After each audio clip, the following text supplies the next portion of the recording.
You will hear a telephone conversation between the organizer of a short story competition and someone who wishes to take part in the competition. First, you have some time to look at questions 1 to 6.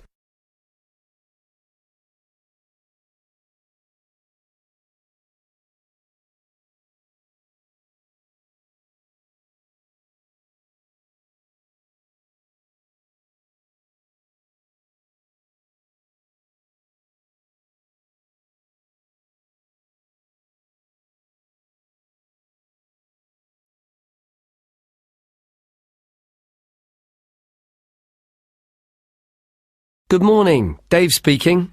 Oh, hi. I'm phoning about a short story competition. I saw an advert in a magazine and I was just calling to get some details. Yes, certainly. I'm the competition organizer, so I should be able to help. What kind of details are you looking for? Well, does it cost anything to enter? Yes, there's an entry fee of £5. Okay, that should be fine. It's a short story competition, so how many words is that? Well, we want to give people a reasonable amount of freedom, but the guidelines are around 3,000 words. Oh, that sounds quite a lot. Well, it's not as much as it used to be. We did have a limit of 5,000 words, but some people thought that was too many. So this year we've reduced it. Right. And does the story need to be about anything in particular? No, you can write about any topic you like. But the main point of the competition is that it has to have a surprise ending. Oh, I see. That sounds interesting. I don't think I've ever written a story like that before. Yes, it's something we've introduced for this year's competition. Right. I'm 18. Is there any age limit? Yes, you need to be 16 or over. So, if you're 18, that's fine. Great.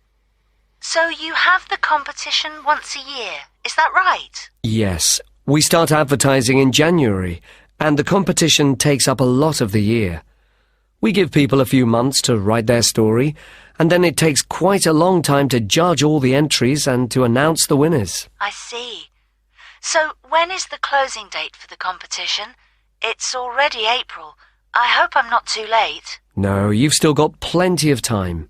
You need to submit your entry by the 1st of August. After then, it will be too late. Although you can always enter next year's competition. Okay, good. So how do I enter? Well, we have a website, and the best way to enter is to complete the entry form online. We also have more details of the competition on the site. Shall I give you the web address? Yes, please. Okay, it's www.comp4ss.com, and that's the number 4, not the word 4. Okay, thanks. I've got that. So I can complete the entry form online, but how do I send the story? Do I print it out and send it to you? Well, you may want to print the story out so you can review it, but don't post it to us. When you've finished your story, you will need to email it to us. The email address is on the website I gave you. Okay, that's fine. Before you hear the rest of the conversation, you will have some time to look at the questions 7 to 10.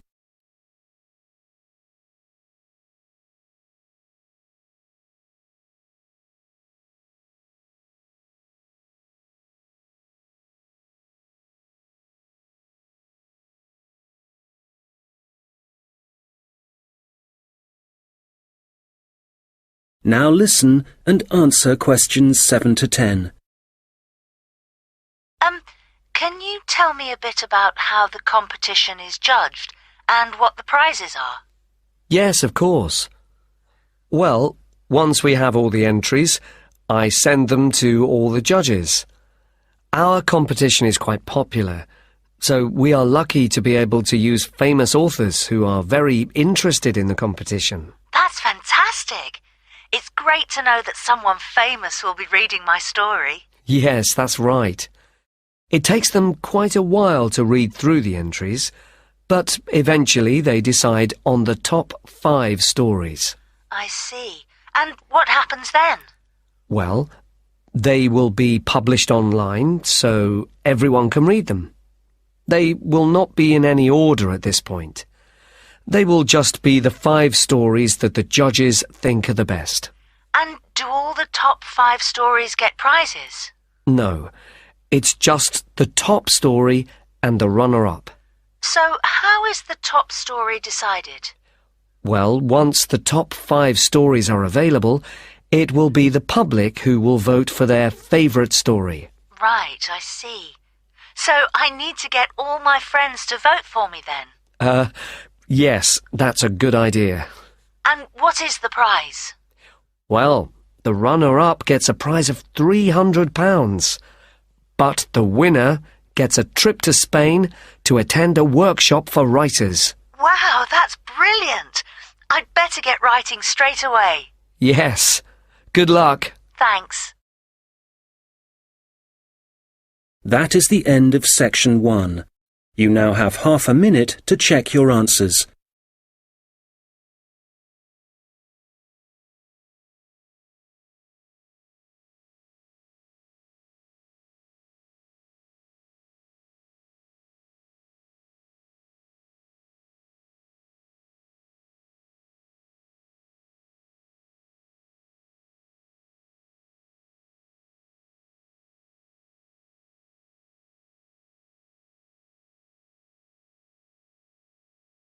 Now turn to section 2.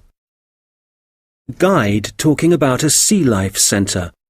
First, you have some time to look at questions 11 to 17.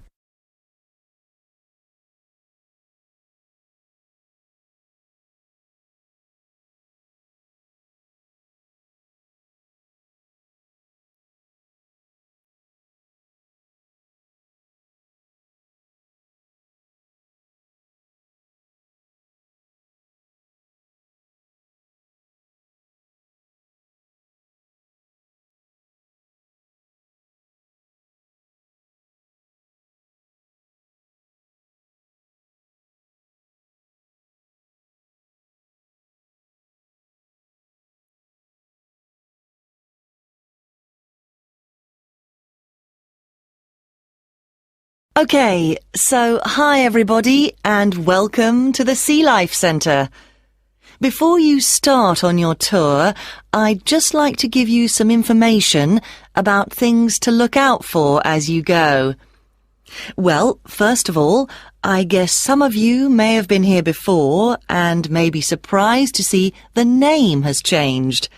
We're not called World of Water anymore. Since the beginning of this summer, we've been renamed, and we've also made a few other changes.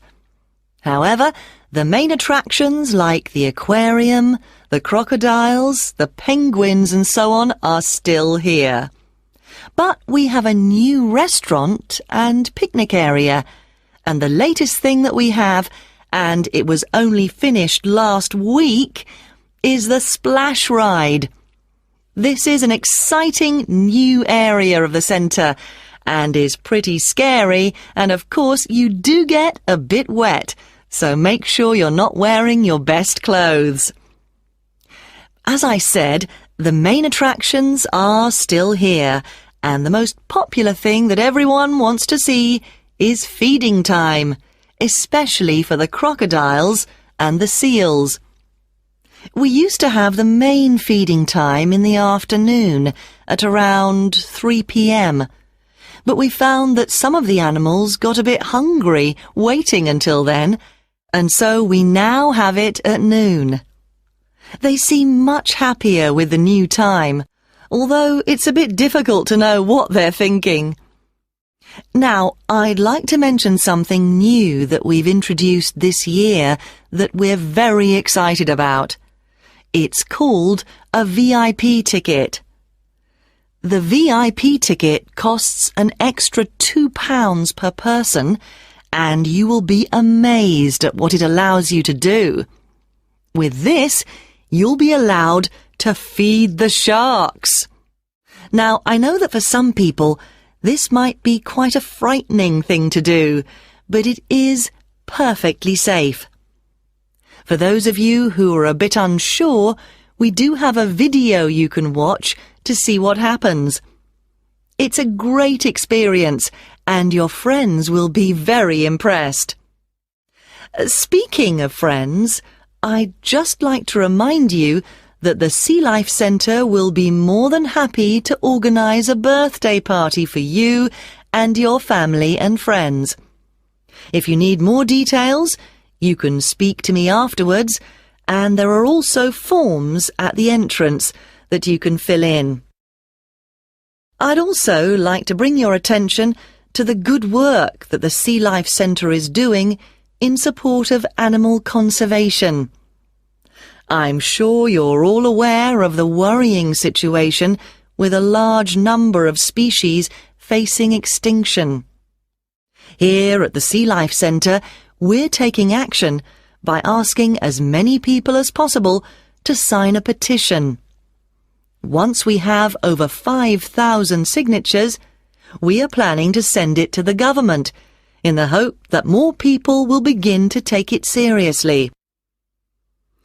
Right, well, there's obviously a lot going on at the centre and a lot of things to discover.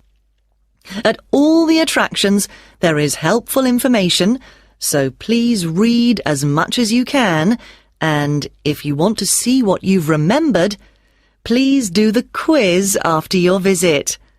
There are no prizes, of course, but I'm sure you'll be surprised by how much you've learnt.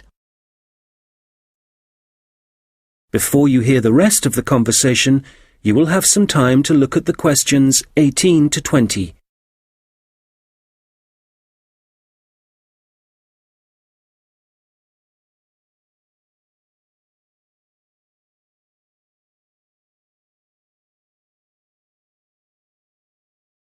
Now listen and answer questions 18 to 20. So, before I leave you all to start your tour, I've just got a few tips.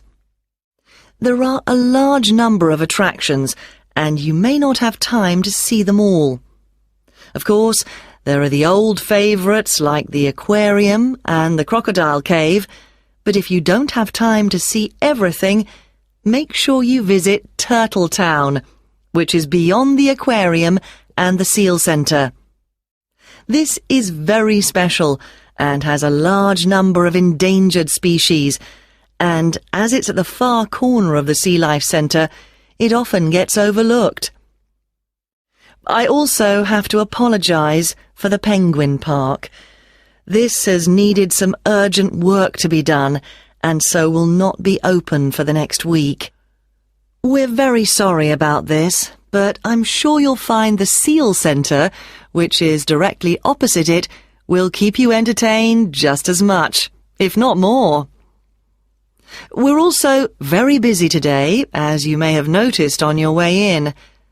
Everyone starts here at the aquarium, but as it's so big, there's no waiting to get in. But today, we're expecting a lot of people to want to see the crocodile cave, as a couple of eggs have hatched out.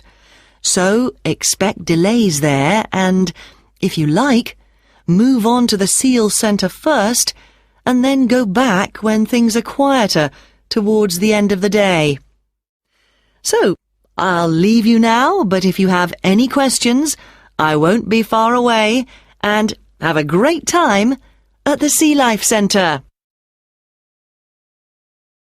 That is the end of section 2. You now have half a minute to check your answers.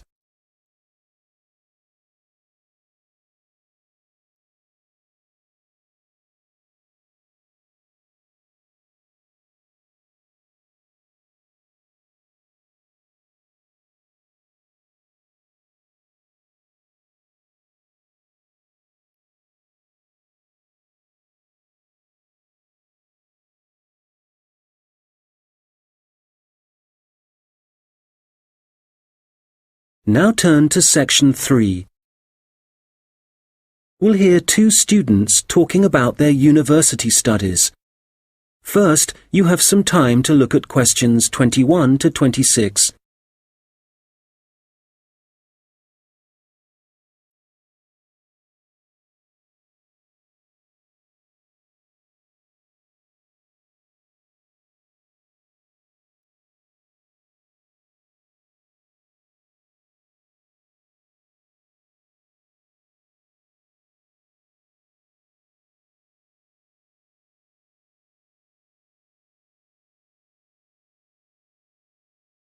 Oh, hi, George. How's it going? Hi, Martina. It's going well. How about you? How's university life? Well, it's great. Apart from the studying, of course. Yeah, me too. What are you studying? I seem to remember that you were going to do art. That was your best subject, wasn't it? No, not really. I just liked the teacher. He was French and had an amazing accent. My favourite subject was history, but I couldn't see what career that would give me. Oh, right. So what did you choose? Well, I found it really difficult to decide. I was really good at science, but I must admit, I never really enjoyed studying it. So, in the end, I decided to opt for English, which was my second favourite subject, and I thought it would be more useful to me than studying anything else. So, that's what I'm doing. How are you finding university? Well, it's a bit of a challenge, I suppose. Are you finding it difficult? Well, some of it. I'm doing mechanical engineering, which is really interesting, but it covers quite a lot of areas, like materials science, machine design, physics, and of course mechanics. And they're all fine, but it's maths that I'm struggling with. It's a lot harder than it was at school. I can believe it. It all sounds very difficult to me. But then I never was very good at mechanical things. I suppose it must involve some practical work. Well, not at the moment. Currently, it's nearly all theory, so it's a bit heavy going. I guess you need to start with that so that you can get a grasp of the concepts and learn a few facts before you start putting it into practice. It must be a lot different to the course that I'm taking. Yes, but in a few weeks we'll be having a lot more practical experience. In fact, I've got a great assignment this term working on jet engines, which means I'll be going on a few field trips to a nearby airport. Oh, that's great. It sounds like you're going to be very busy. Yes, I'm not sure how I'm going to cope with the work. We have a lot of lectures, and that's fine. The lecturers are very knowledgeable, and I learn a lot from them. But we also have a lot of seminars, and I find with so many people expressing their views, it can get quite frustrating. It would be better if we didn't have so many of those. Yes, it's the same for me.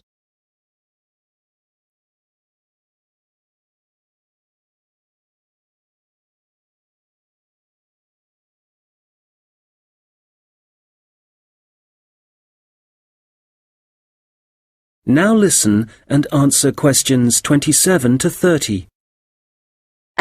How are the students at your place? Well, I haven't really met anyone yet. They all seem a bit quiet. Perhaps they're working hard. They don't appear to be very studious here, but they are very friendly. I must say, I've been doing a lot of sitting around and chatting over the last week or so. Well, that's good. The only person I've spoken to, really, is my tutor. He's very approachable and seems to understand how difficult it can be starting university. It's good to have someone you can talk to, and he may help you meet other students. Actually, that doesn't bother me. I'm bound to get to know some people sooner or later. It's more a question of finding out what I need to do, where to go, and so on. I hope he can help me with that. Oh, I would have thought so. Well, we certainly have a lot of work ahead of us. It seems like a long time, doesn't it? Studying for 3 years. Yes, it does. But I'm sure it'll go quickly. You know, I'm really dreading the first assessment. Yes.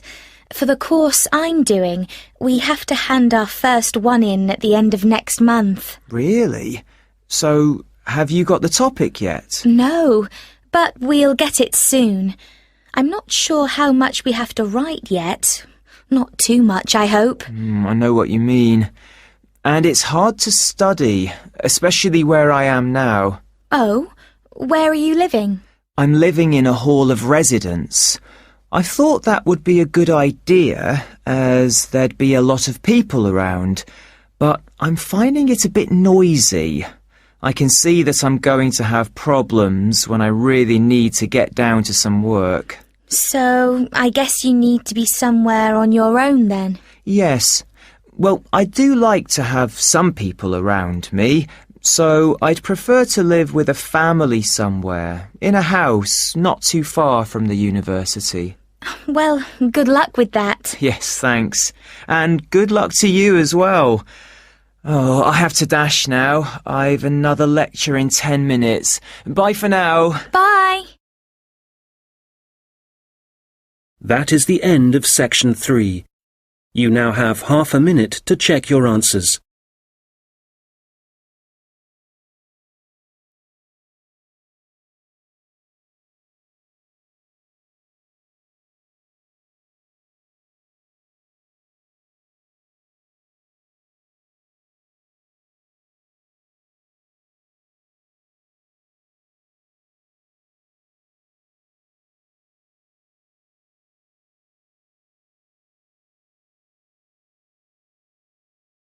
Now turn to section 4. You will hear someone talking about creating a presentation. First, you have some time to look at questions 31 to 40.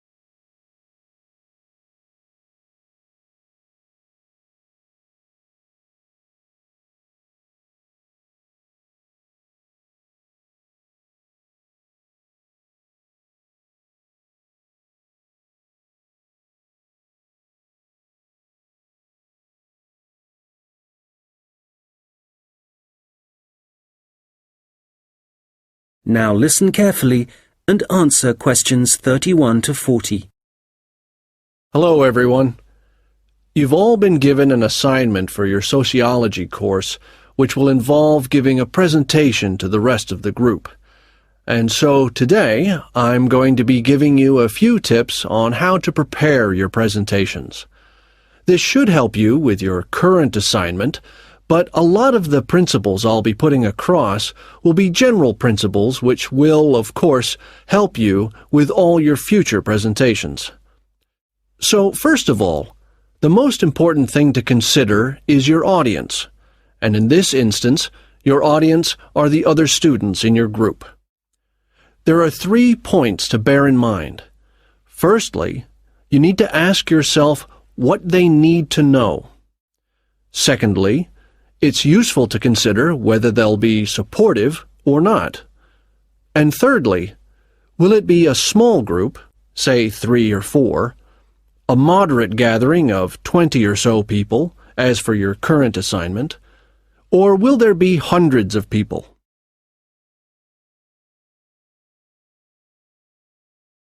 Having said all that, what I'm about to tell you will apply equally to any audience. So, how do you structure your presentation? Right at the beginning, you should tell them something that forces them to pay attention. This could be something surprising or even shocking, but it needs to be relevant. After that, you need a list of items or topics showing them what you'll be covering, rather like an agenda. And then the main part of the presentation will follow. This main part will be the detailed information you'll be presenting, and could include facts, statistics, personal experiences, etc. After this, you should summarize what you've presented and close with what I call next steps. For this assignment, you could simply point the group to other sociology reference material. In other cases, you may want to suggest some actions that people can take. Now, what about the design of the slides for your laptop? Well, the important thing here is to be consistent. You need to have the same type of font and use the same color and size for the same elements. For example, all headers need to look the same. All bullet points need to be presented in the same way. And don't just stick to words. Bring the presentation to life by adding graphics. These could be in several forms, such as pictures, flowcharts, diagrams, histograms, and so on. And so, let's move on now to presenting. You have your presentation prepared, and you're ready to start. Well, it's important to give a good impression from the start. So take 3 deep breaths, look at the audience, no matter how frightening they may be, and be enthusiastic and energetic. As you go through the presentation, remember to provide some variety in the way you speak. So, for example, you can talk fairly rapidly for information that may be familiar, but then slow down for more unfamiliar sections. And change your tone as you speak. Don't keep it at the same level all the way through. As I mentioned, look at your audience. A good tip is to pick people out and look at them for around 5 seconds. Not looking at the audience gives the impression that you're either not interested in them or terrified of them. Looking too long at one particular person may make them feel rather uncomfortable.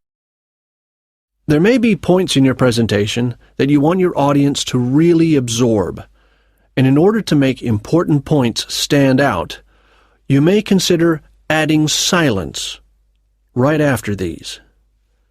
It will give people time to reflect on what you've just said.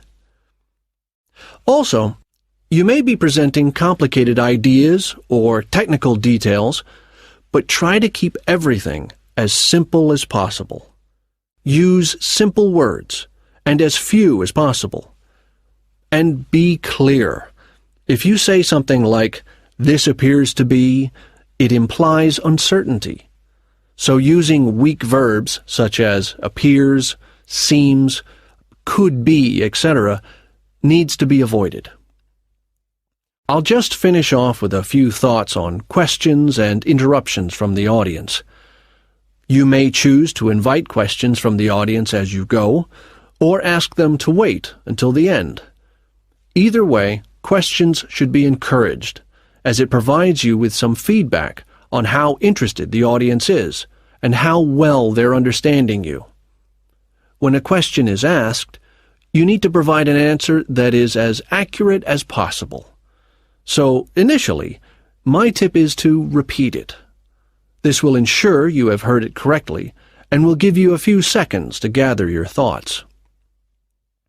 Interruptions, on the other hand, can be unwelcome, and you may get them for a variety of reasons. It's likely, however, that there's something in your presentation that's unclear or confusing.